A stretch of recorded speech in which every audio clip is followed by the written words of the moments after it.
Pemirsa, Sindo Malam hadir dengan beragam informasi terkini dari tanah air serta mancanegara. Bersama saya, Aulina Iyasya, inilah Sindo Malam selengkapnya.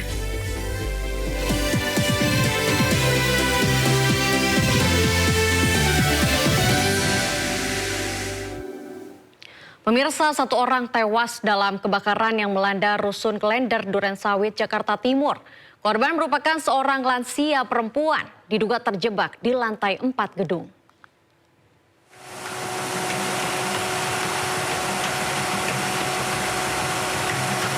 Setelah berjibaku selama 2 jam, petugas berhasil memadamkan api yang menghanguskan sejumlah unit di rumah susun Klender, Durensawit, Jakarta Timur. Saat menyisir gedung yang hangus terbakar, petugas menemukan sesosok jasad perempuan di lantai 4. Korban merupakan seorang lansia berusia 74 tahun, berjenis kelamin perempuan yang tewas akibat terjebak dalam kepungan api. Adapun penyebab kebakaran diduga akibat kebocoran tabung gas di salah satu unit. Kami dapat di lapangan, itu dari kebocoran gas.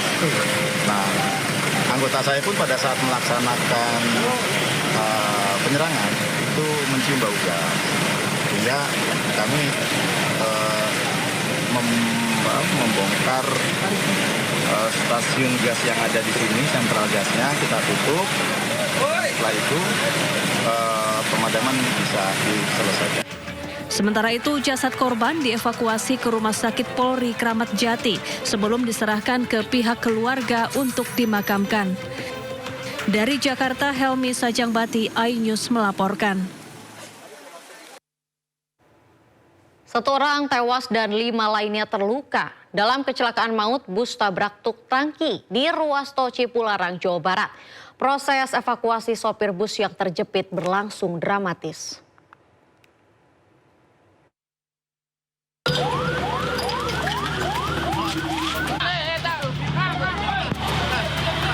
Tim rescue Jasa Marga dan polisi PJR Tol Cipularang terus berjibaku menolong sopir bus yang terjepit badan kendaraan. Tim rescue dibantu alat khusus dan kendaraan untuk menarik badan kendaraan yang menjepit sopir bus. Kurang lebih sekitar 1 jam korban yang terjepit berhasil dievakuasi, dikeluarkan dan dibawa ke mobil ambulans untuk dilarikan ke rumah sakit guna mendapatkan penanganan medis. Sementara insiden kecelakaan ini terjadi di ruas tol Cipularang, kilometer 72 wilayah Purwakarta, Jawa Barat. Bus syarat penumpang PO MGI jurusan Wado Kampung Rambutan melaju dari arah Bandung ke arah Jakarta. Setiba di lokasi kejadian, sopir mengantuk dan kurangnya antisipasi jaga jarak menabrak kendaraan truk tangki yang sedang melaju di depannya. Jepit untuk korban 1 meninggal dunia, kenek, 5 luka ringan. Sudah kami bawa semua ke Rumah Sakit Abdul Rojak.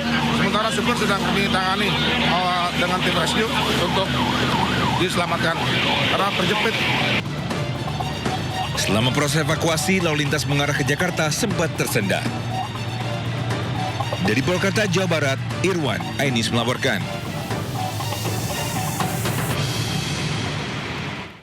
Informasi lainnya, pemirsa, seorang oknum polisi Polres Kota Lubuk Linggau digerebek saat berselingkuh dengan istri dari anggota TNI di sebuah villa di Kabupaten Rejang Lebong, Bengkulu. Penggerebekan dilakukan anggota TNI suami wanita tersebut bersama anggota Intel Kodim 0406 Lubuk Linggau.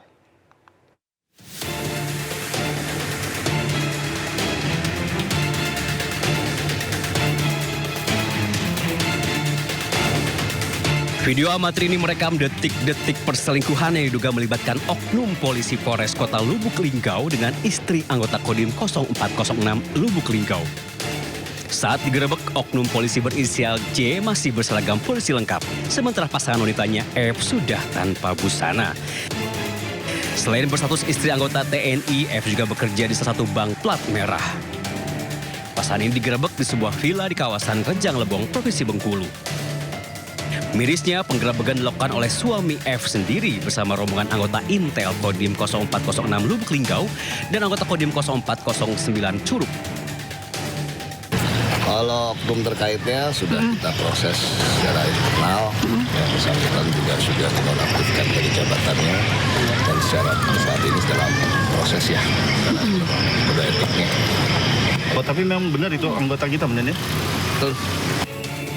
Akibat ulah keduanya, Brigadir J dinonaktifkan dan menjadi pemeriksaan di Paminal Propam Polres Lubuk Linggau. Dari Lubuk Linggau, Sumatera Selatan, Sudirman, iNews melaporkan.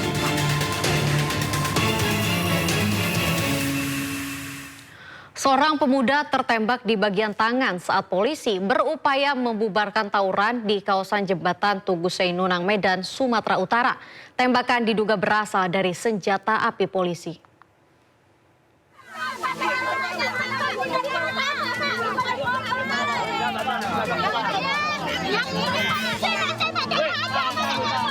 Merasa menjadi korban peluru nyasar, warga jembatan Tugu Seinunang, Pekan Labuhan B dan Labuhan Kota Medan langsung mendatangi polisi.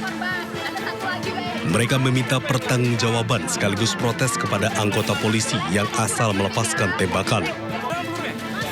Pasalnya, peluru yang dilepaskan tersebut mengakibatkan seorang warga tertembak di bagian lengan. Sebagai bukti, korban juga membawa 2 selongsong peluru tajam yang ditemukan tak jauh dari lokasi tawuran. Insiden ini diduga terjadi saat petugas kepolisian dari Polres Pelabuhan Belawan tengah melakukan patroli gabungan antisipasi tawuran. Melihat adanya tawuran, petugas meletuskan beberapa kali tembakan hingga mengenai korban yang tengah mencari adiknya. Pelaku pasti belum diketahui siapa, ini masih dalam penyelidikan, tetapi saat ini kami bersama jajaran, Kevin dan juga kepolisian melakukan pengamanan wilayah sementara dengan menjaga titik-titik rawan yang ada supaya anak ini tidak keluar dari kami. Usai kejadian, korban peluru nyasar telah dibawa ke Rumah Sakit Umum Daerah Bahtiar Jafar, Pekan Labuhan. Dari Medan, Sumatera Utara, Yuda Bahar, iNews melaporkan. Pemirsa, kematian diplomat muda Kemenlu Arya Daru Pangayunan hingga kini masih diselimuti misteri. Polisi selidiki setiap detail barang bukti, termasuk jejak sidik jari pada lakban yang melilit bagian kepala korban. Polisi masih menelusuri jejak sidik jari pada lakban yang melilit kepala korban. Selain itu, polisi juga menunggu hasil penyelidikan patologis terhadap organ tubuh korban.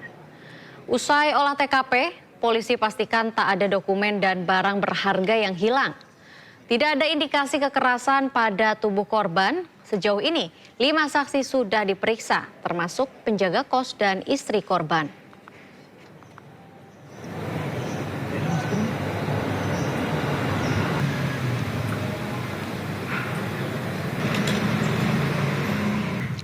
Kapolri Jenderal Listio Sigit Prabowo buka suara terkait misteri kematian diplomat muda Kementerian Luar Negeri. Kapolri memastikan akan terus menyelidiki dan meminta anggotanya mengusut tuntas kasus ini hingga terungkap. Diminta atau tidak diminta, Polri tentunya akan melakukan penyelidikan mendalam. Tentunya apabila sudah kita temukan bukti-bukti, dan saya minta untuk anggota juga bergerak maksimal agar segera bisa terungkap karena memang ditunggu oleh publik, ditunggu oleh masyarakat. Kementerian Luar Negeri menyerahkan sepenuhnya penyelidikan kasus ini ke kepolisian. Kemenlu juga terus berkomunikasi dengan keluarga korban. Berbagai macam hal terkait masih adanya proses mengenai penyelidikan atau pencarian informasi lebih lanjut seputar meninggalnya saudara Arya Daru, sepenuhnya kami serahkan kepada pihak yang berwenang. Dan dalam hal ini tentunya kami akan terus memberikan dukungan yang dimungkinkan kepada pihak keluarga. Namun at the same time sebagai sebuah organisasi yang tentunya mengikuti hukum yang berlaku di Indonesia, Kementerian Luar Negeri akan menyerahkan sepenuhnya berbagai macam hal lain yang terkait dengan proses pencarian informasi yang saat ini masih terus Sementara dalam rekaman CCTV sebelumnya, Arya Daru Pangayunan masuk ke dalam kamar kosnya pada pukul 23:23 waktu Indonesia Barat, Senin malam 7 Juli 2025 lalu. Tak ada gerak-gerik aneh atau mencurigakan dari Arya saat berjalan memasuki kamar. Pada pukul 23.34, korban terlihat membuang sampah dan masuk kembali ke kamar kos. Namun pada keesokan paginya, Arya ditemukan telah meregang nyawa terbaring di dalam kamar. Saat ditemukan, pria asal Yogyakarta tersebut dalam kondisi terlentang dengan kedua kaki terlipat dan kepala terlilit lakban.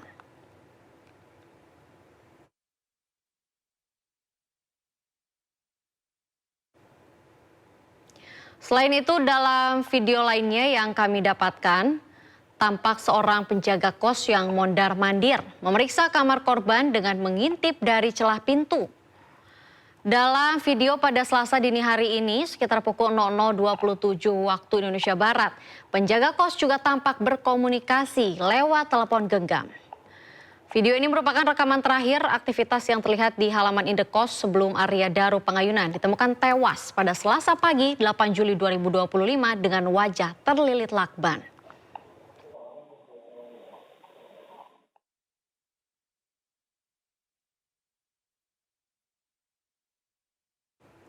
Kita ke kasus lainnya pemirsa, dua anggota Polri yakni Kompol Imade Yogi Purusa Utama dan Ibda Haris Chandra ditetapkan sebagai tersangka dalam kasus kematian Brigadir Muhammad Nur Hadi di Gili Trawangan. Namun kuasa hukum Kompol Yogi Purusa mempertanyakan dasar penetapan status tersangka terhadap kliennya.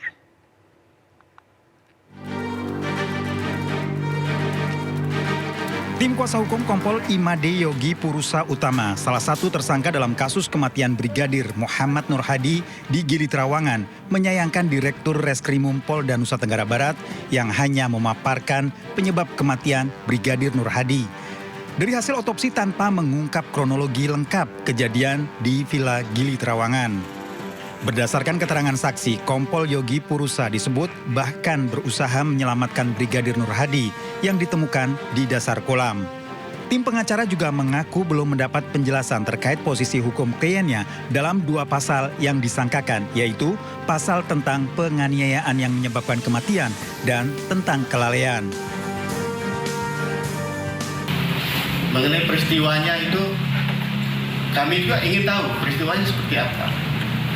Seperti tadi kami sampaikan bahwa klien kami telah berupaya menyelamatkan korban. Dan tadi sudah ditunjukkan korban masih saturasinya 42 dan dibawa ke klinik. Jadi pada waktu dibawa ke klinik itu posisi almarhum menurut dokter pada waktu itu sudah masih hidup. Sebelumnya, Direktur Reskrimum Polda Nusa Tenggara Barat menyatakan hasil otopsi mengungkap Brigadir Nur Hadi mengalami kekerasan fisik dan tanda-tanda pencekikan sebelum tenggelam di kolam. Dari Mataram, Nusa Tenggara Barat, Hari Kasidi iNews melaporkan. Berlarut-larutnya kasus kematian Brigadir Nur Hadi yang diduga tewas dibunuh dua atasannya membuat Bareskrim Polri turun tangan. Bareskrim akan memberi petunjuk tentang teknis dan taktis pembuktian.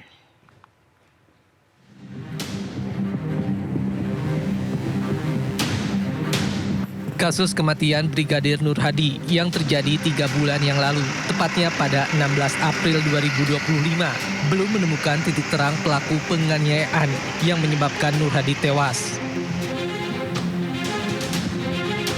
Karena itu, Bareskrim Polri turun tangan membantu kasus tersebut agar lebih terang. Terutama memberi petunjuk tentang teknis pembuktian khususnya dalam penerapan pasal. Direktur Tindak Pidana Umum Bareskrim Polri Brigjen Juhandani Rahajopuro menyatakan pihaknya hanya memberikan asistensi karena hasil pembuktian secara saintifik masih adanya penerapan pasal yang kurang tepat serta tambahan pasal yang kita sarankan. Sejauh ini Polda NTB sudah menetapkan 3 tersangka, yakni Kompol Imade Yogi Purusa Utama selaku atasan, Ibda Haris Chandra, dan seorang wanita Misti Puspitasari. Ketiganya kini ditahan di Polda NTB. Tim Liputan iNews melaporkan. Kapolri Jenderal Listio Sigit Prabowo memastikan bakal menindak tegas anggotanya yang melanggar aturan. Tindakan tegas itu termasuk bagi 2 personel Polda Nusa Tenggara Barat yang diduga terlibat pembunuhan Brigadir Nur Hadi. Dia meminta polisi yang terlibat kasus hukum agar diproses, dipecat, dan dipidanakan.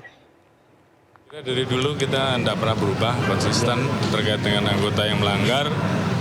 Apabila terbukti, proses, pecat, pidanakan. Gak jelas dan ini berlaku sampai sekarang. Termasuk dengan kasus yang di NTB, Bapak? Ya, saya kira sama. Fakta-fakta baru terungkap dalam kasus kematian tragis Brigadir Nur Hadi di Gili Trawangan, Lombok Utara. Penyebab kematian korban ternyata akibat adanya tindak kekerasan yang diduga dilakukan oleh atasannya, yakni Kompol Imade Yogi Purusa Utama dan Ibda Haris Chandra.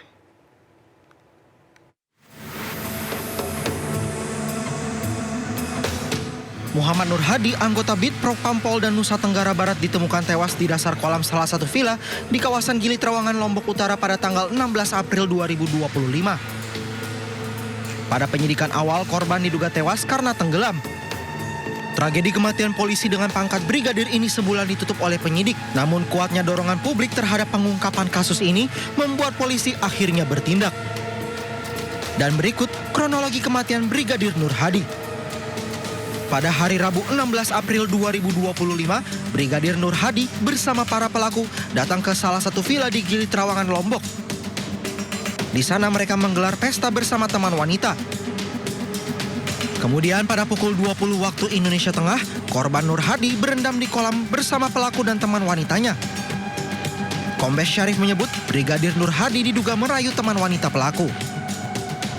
Lalu pukul 21 waktu Indonesia Tengah, pelaku diduga menganiaya korban di dalam kolam hingga pingsan dan korban dibiarkan hingga akhirnya tewas. Kemudian pukul 21:20 waktu Indonesia Tengah, pihak villa menghubungi salah satu klinik. Korban sempat diberikan pertolongan pertama, namun kondisinya tidak memberikan respons. Korban dinyatakan meninggal dunia pada pukul 22:14 waktu Indonesia Tengah. Hal itu terungkap dari hasil otopsi. Penyidik kemudian memeriksa 18 saksi untuk mengungkap kasus itu. Tim Liputan iNews melaporkan.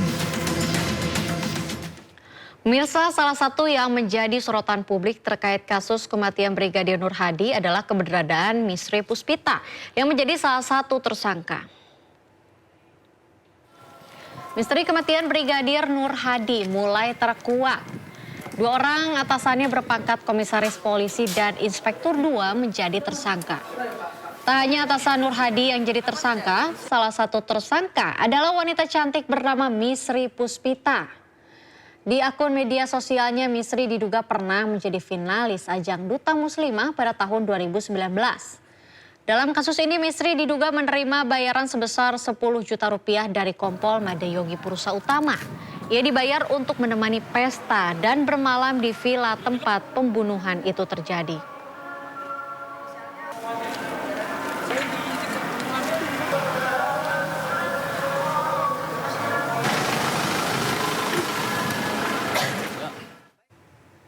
Sementara pemirsa, ibu kandung Misri Puspitasari terpukul mendengar anaknya terseret kasus kematian Brigadir Nur Hadi. Misri merupakan tulang punggung keluarga sejak ayahnya meninggal dunia 2022 silam, hingga harus membiayai sekolah 5 orang adiknya.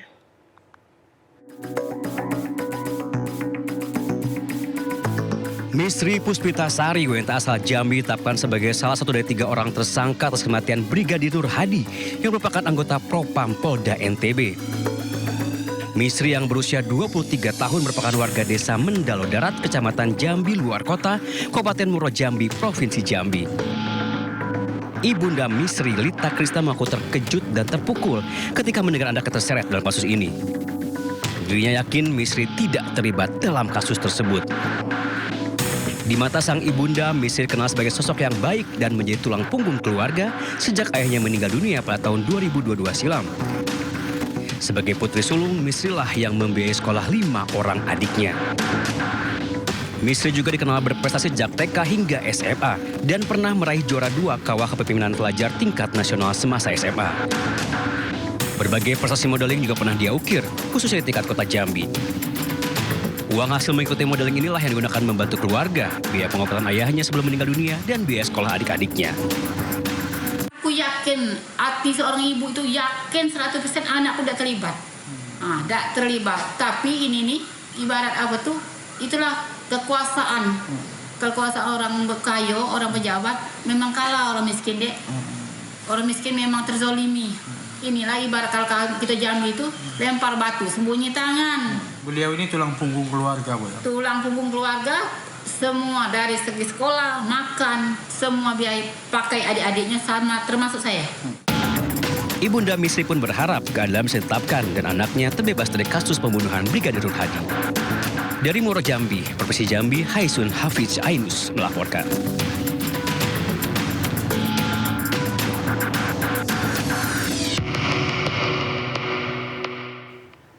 Pengadilan Negeri Surakarta menghentikan sidang pembuktian ijazah Jokowi. Informasinya usai jeda, tetaplah di Sindo Malam.